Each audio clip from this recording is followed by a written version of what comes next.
What's going on, guys? Nerdlocker.com here with your comic book reviews this week, and I'm starting off with The Superior Spider-Man, number 3.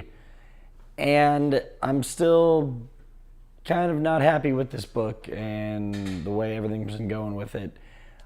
My biggest complaint is that at the end of Amazing Spider-Man, you had Doc Ock with this giant revelation of saying he's going to be a superior Spider-Man and a better Peter Parker, and he hasn't been that at all. He's kind of just doing everything to his advantage to kind of live out this life where he's not a criminal, but he's still kind of acting as a criminal.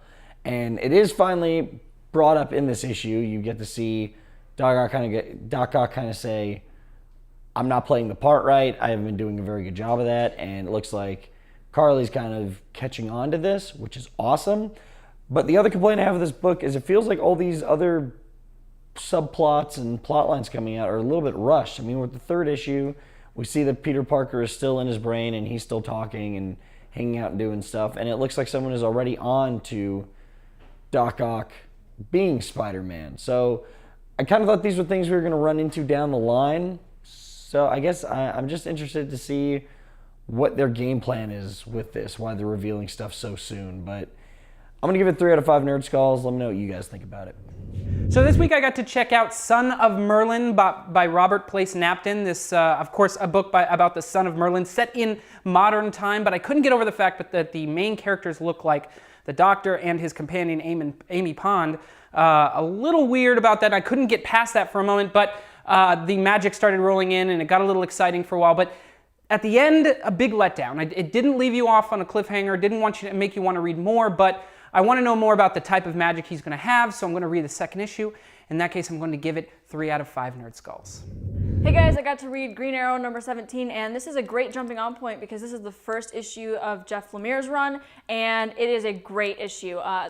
We kind of see Green Arrow against a villain who is another Archer, which is really awesome to see, especially when paired with the art, because it makes the book really fast-paced, and there's always something to look at, and I'm just really excited that this book is finally written realistically, so I'm giving this book 5 Nerd Skulls. Definitely check it out. This is the Green Arrow we've been waiting for. Hey there guys, Cubby here with my comic reviews this week. I got to read Dia de los Muertos, number 1. It's actually an anthology book. It kind of seems that's what it is. All centered around Day of the Dead, and it's really sweet. Some like heartbreaking stories and more like, you know, terrifying like ghost stories, and it's not that scary, truthfully, but it's pretty awesome. There's a bunch of different artists, different writers, just kind of bringing something different to the table. Some of these I think are going to be going on. Like the last story, it seemed like it definitely had more to it than just this ending, but the other ones seemed like pretty much cut and dry, done and over with. But I can't wait to see what else happens. This is actually a pretty awesome collection of stories.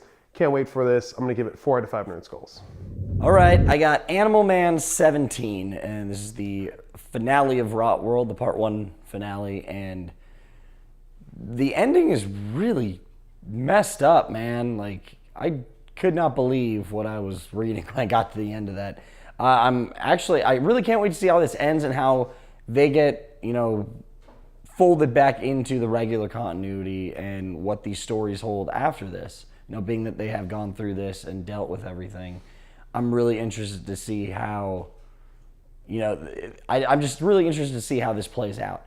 Yeah, I've loved this Rot World story. I've loved everything that's gone on. Some really cool stuff happens in this issue that I kind of like seeing in like this sort of Elseworld type thing. But yeah, I'm giving this 4 out of 5 Nerd Skulls. Check it out. So Snapshot number 1 came out this week. I was kind of excited about this book because I'm a fan of Andy Diggle and the art by the incredible Jock. All black and white pages in this book, but it is really good. A story about a kid who finds a phone that has some pictures of a murdered older man on it. When he decides to go to the police, things start turning around and it starts getting real interesting. Each and every single one of these pages made me want to turn to the next one incredibly quicker, but I could not move fast enough, and I want to read another issue right now. Snapshot was incredible. I'm going to give it 5 out of 5 Nerd Skulls, and you all should be checking out this book. Hey guys, I got to read Earth 2, number 9, and this book started off a little bit slow. I would even say it was a little bit melodramatic to me. I just felt like I wasn't getting enough, but halfway through it really starts to pick up. There's a lot of action, and we see them go to a new world, and I'm really excited to see where this will lead to in the next issue. So I'm going to give this book 3 Nerd Skulls. All right, guys, I also got to read Fionna Cake, number 2, from our good friends at Boom Studios, and having been a big fan of Fionna Cake since they were introduced on Adventure Time's show, reading their first couple issues, because I totally missed out on the first one for some reason. I totally didn't realize it came out. And then I saw it number 2. I was like, gotta read it. Read number 1. Whoa, really good storytelling, first off, for the main story, for the main Fionna Cake part. Not as crazy and stupid. I wouldn't call Adventure Time stupid, but it's a lot more childish, a lot more kiddie, a lot more funny, random jokes. And it's present in Fionna Cake, but it started off really deep and really cool background story, which is totally probably made up. It might be real, it might be made up, but it started off really well. And the second issue kept that action going, and it just ends with this really cool, not cliffhanger, but you introduced to a character, and just the way they come in, it's really funny and cool and kind of creepy for a little bit. But anyways, check this out. It's a really good issue, really good comic book. You should be reading this because this story is probably going to have a ton of potential. I'm going to give it 5 out of 5 Nerd Skulls. All right, I got a chance to read Batman Detective Comics number 17. This is awesome. I love John Layman. I love Chew, everything he's doing there, so it's cool to see him on a bigger title now with DC and writing detective. And I just like the direction this is all going in, and they really are staying true to the detective aspect of the book. That's what I've always enjoyed about being a giant Batman fan, is you have all these different books to look at different perspectives of the way Batman handles his business. And this one is definitely a detective book. I'm really enjoying it. I'm going to give it 3.5 out of 5 Nerd Skulls. Finally, after seeing what seems like years of waiting, Scarlet number 6 comes back, and it gets us right into the thick of things. Obviously, they let us know that Scarlet is okay, and the grenade that was thrown into the huge riot at the end of the first arc did not hurt her at all. She's okay, and the revolution has only began. In this issue, it takes place across 2 different time spans, and it gets really, really interesting. Scarlet has some big plans, and it's only beginning to unveil, so I want to read some more. You should all be reading this book. Scarlet number 6, I'm going to give 5 out of 5 Nerd Skulls. Hey, I've got a review of My Little Pony number 3, and if you haven't been reading it, I will say that this book definitely is really good about getting the characters. I know a lot of comics, when they go off of a TV show, they just don't really quite get the characters right, and I feel that this comic has consistently been doing that, and it still is. But it's not the perfect jumping off point because it is the middle of a story arc, but it's My Little Pony, so it's still really easy to follow. It's really fun, just like the show, so I'm going to give this book 5 Nerd Skulls. Check it out.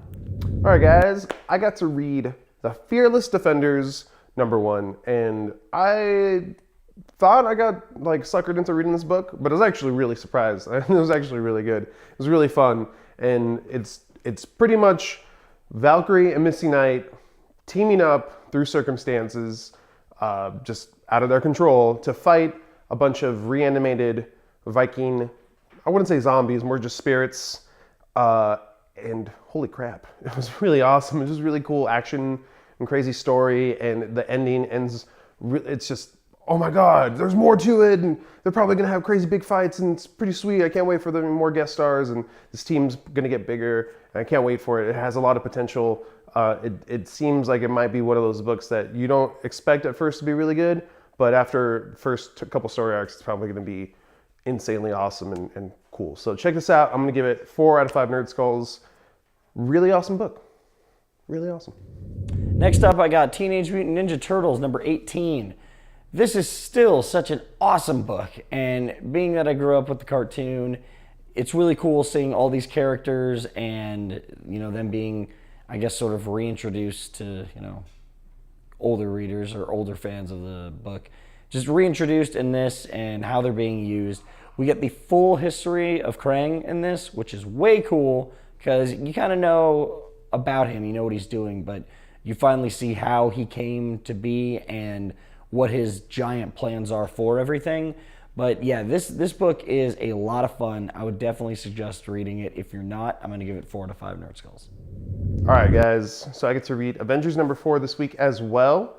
And this book has been definitely definitely kicking a lot of major butt. Jonathan Hickman knows what he's doing, and this story centers around our new Atom Smasher and how she became who she is, her background history, kind of gives, it's a cool little story of how she gets inducted into the Guardians. It's really, really cool. If you know any of the Shi'ar stuff, this totally makes sense. If not, read up on some X-Men back history, some Dark Phoenix saga. Definitely worth a read as well. But anyways, this issue was really awesome. Can't wait to see where Jonathan Hickman's taking the Avengers in next week's Captain Universe. So holy crap, can't wait for that to happen. So this book is getting 5 out of 5 Nerd Skulls. Check it out. All right, Hellboy in Hell #3 came out this week, and I had a chance to read that. And this book is so awesome. This is everything I wanted when I heard that Hellboy A was still going to be in a series even though he's dead, and he's spending all of his time in hell. It's so cool. Like, every issue just blows my mind with what he's done. He really takes everything from the past of Hellboy, and it looks like he had this planned all along, because they keep showing instances in older storylines where he talked with a character and now they're here and now they're making good on something that was said back then in hell. And this is such a fun, awesome book. I'm giving this 5 out of 5 Nerd Skulls. You guys need to be reading this.